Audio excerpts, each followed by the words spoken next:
Je réalise que la paix peut surgir après des moments de panique et cela m'amène à réfléchir sur ce qui se passe en moi.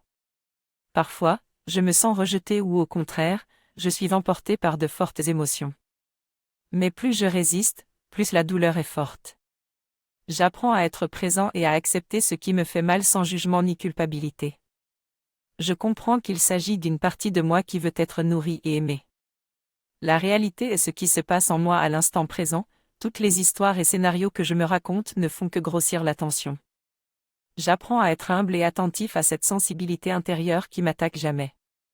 Je me rends compte que j'ai pris l'habitude de me dissiper avec des choses inutiles pour ne pas ressentir la douleur. Mais maintenant, je veux être à l'écoute de ce qui se passe en moi et me libérer de mes habitudes.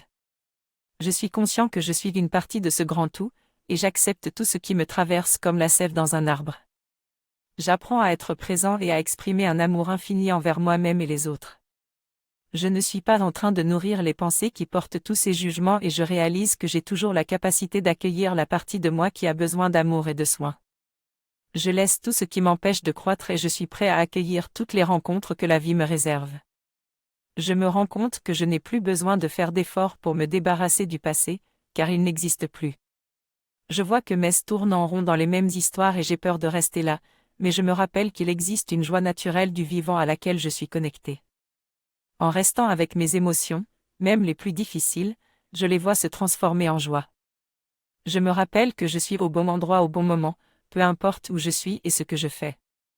Finalement, même si les paysages et les visages changent, la joie naturelle du vivant reste toujours la même.